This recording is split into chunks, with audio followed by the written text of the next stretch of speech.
राधे राधे सभी को स्वागत है आपका मेरे YouTube चैनल श्री राधे राधे में। मैं नेहा हाजिर हूँ एक नई कथा के साथ। आज की कथा है राधा रानी के जन्म के विषय में कि राधा रानी का प्राकट्य किस तरह से हुआ और क्या क्या घटनाएं उस समय घटी। तो आइए इस कथा का श्रवण करते हैं। राधा जी के जन्म की सबसे लोकप्रिय कथा यह है कि वृषभानु जी को एक सुंदर शीतल सरोवर में सुनहरे कमल में एक दिव्य कन्या लेटी हुई मिली। वे उसे घर ले आए, लेकिन वह बालिका आंखें खोलने को राजी ही नहीं थी। पिता और माता ने समझा कि वे देख नहीं सकती, लेकिन प्रभु लीला ऐसी थी कि राधा सबसे पहले श्री कृष्ण को ही देखना चाहती थी। अतः जब बाल रूप में श्री कृष्ण जी से उनका सामना हुआ तो उन्होंने आंखें खोल दी। एक अन्य कथा के अनुसार राधा द्वापर युग में श्री वृषभानु के घर प्रकट होती है। कहते हैं कि एक बार श्री राधा गोलोक बिहारी से रूठ गई। इसी समय गोप सुदामा प्रकट हुए। राधा का मान उनके लिए असहनीय हो गया। उन्होंने श्री राधा की बदसरना की। इससे कुपित होकर राधा ने कहा, सुदामा, तुम मेरे हृदय को संतप्त करते हुए असुर की भांति कार्य कर रहे हो, अतः तुम असुर योनि को प्राप्त हो। सुदामा कांप उठे, बोले, गौलोकेश्वरी, तुमने मुझे अपने शाप से नीचे गिरा दिया। मुझे असुर योनि प्राप्ति का दुख नहीं है, पर मैं कृष्ण वियोग से तप्त रहा हूँ। इस वियोग का तुम्हें अनुभव नहीं है, अतः एक बार तुम भी इस दुख का अनुभव करो। सुदूर द्वापर में श्री कृष्ण के अवतरण के समय तुम भी अपनी सखियों के साथ गोप कन्या के रूप में जन्म लोगी और श्री कृष्ण से विलग रहोगी। सुदामा को जाते देखकर श्री राधा को अपनी त्रुटि का आभास हुआ और वे भय से कातर हो उठी।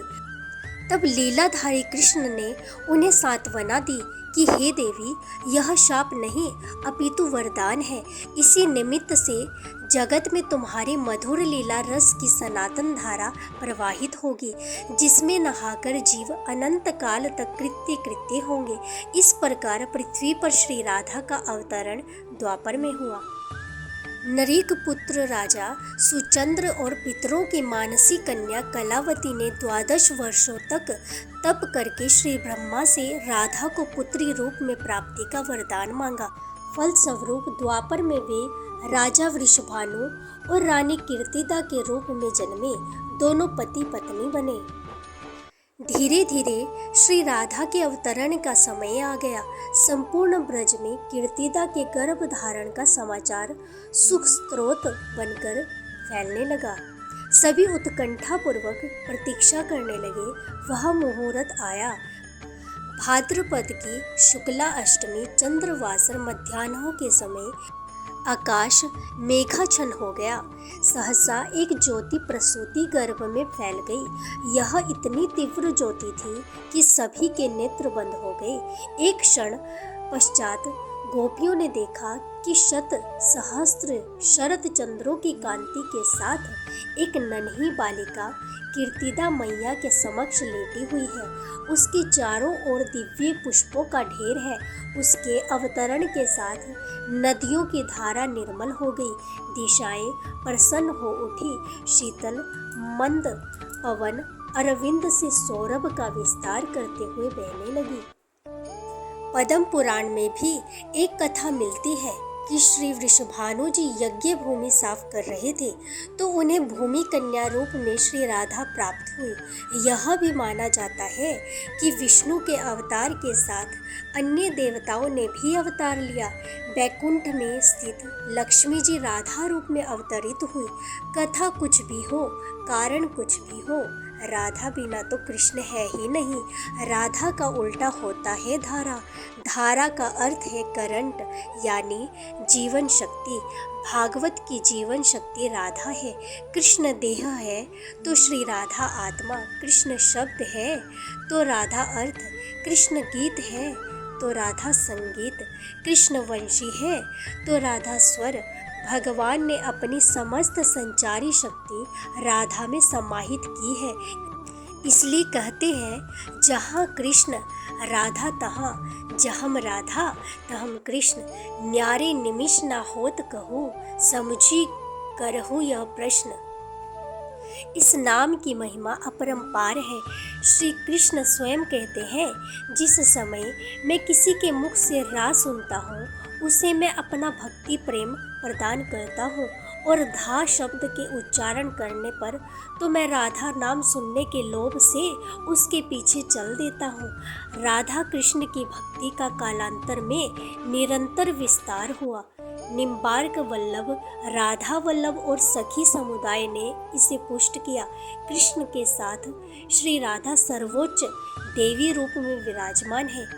कृष्ण जगत को मोहते हैं और राधा कृष्ण को।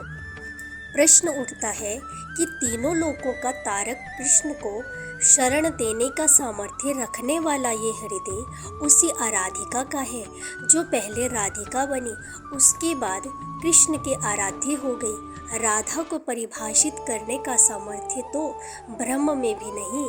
कृष्ण राधा से पूछते हैं, हे राधे, भागवत में तेरी क्या भूमिका होगी? राधा कहती है, मुझे कोई भूमिका नहीं चाहिए कान्हा, मैं तो तुम्हारी छाया बनकर रहूंगी। कृष्ण के प्रत्येक सृजन की पृष्ठभूमि यही छाया है, चाहे वह कृष्ण की बांसुरी का राग हो या गोवर्धन को उठाने वाली तर्जनी या लोक हित के लिए मथुरा से द्वारिका तक की यात्रा की आत्मशक्ति।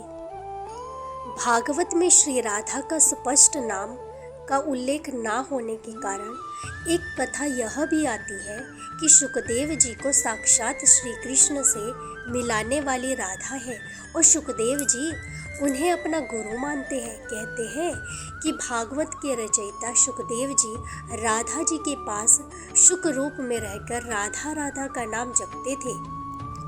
एक दिन राधा जी ने उनसे कहा, हे शुक, तुम अब राधा के स्थान पर श्री कृष्ण का जाप किया करो।